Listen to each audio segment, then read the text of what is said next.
Alors, j'invite maintenant Mme Claire Gravel à venir nous lire un de ses textes qui s'intitule « À la mémoire de ma mère ». Mme Gravel, Claire Gravel. Bonsoir, mon nom est Claire Gravel de Drummondville. J'écris un texte à la mémoire de ma mère par l'encouragement de ma petite famille.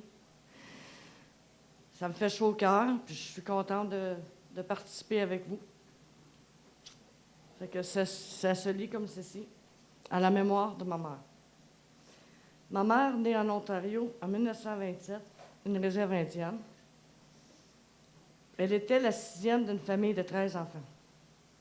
Jusqu'à l'âge de 17 ans, elle a travaillé durement à la ferme et à 17 ans, elle est allée travailler dans un couvent où elle faisait la cuisine pour les Sœurs Grises. Elle habitait sur la rue Sanguinet, dans un quartier très pauvre de Vieux-Montréal. Et alors, elle a rencontré mon père. Il est né en 1926 dans le quartier Saint-Henri. Il était le plus vieux d'une famille de 15 enfants.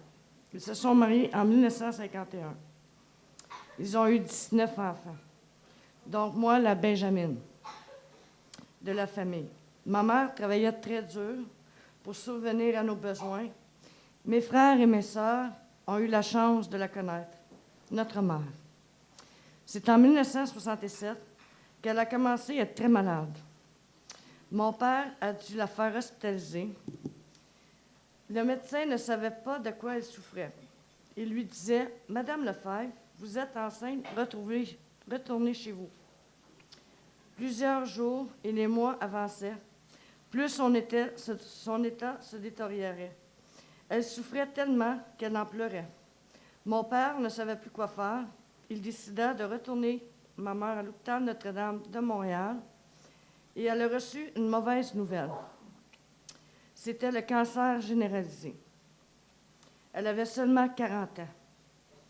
Elle ne voulait pas faire de la chimiothérapie. Je suis venue au monde le 16 juillet 1968.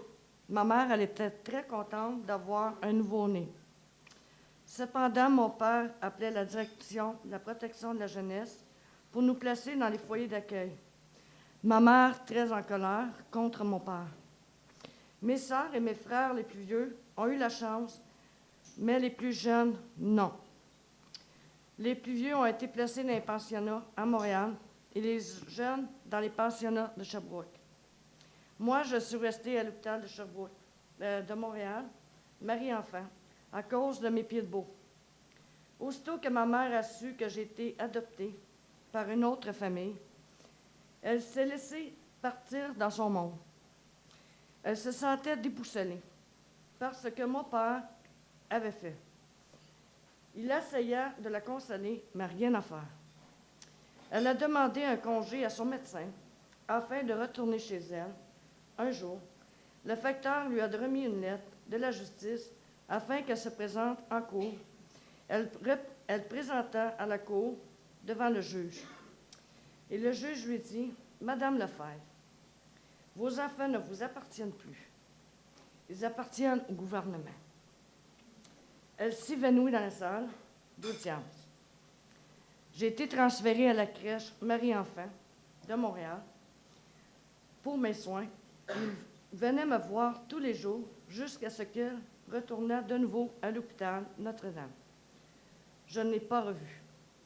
Elle est décédée à l'âge de 44 ans du cancer. Voici ce que j'ai écrit pour elle. Toi, maman, qui m'as donné la vie. Toi, maman, qui m'as permis d'avoir un second souffle. Toi qui m'as donné des caresses. Toi qui t'es battue dans la vie. Toi qui me parlais en chantant. Doucement pour m'endormir dans mon berceau. Toi qui es parti si vite. Moi, je te dis, je t'aimerai toujours. Veille sur moi en me guidant dans le droit chemin. Merci.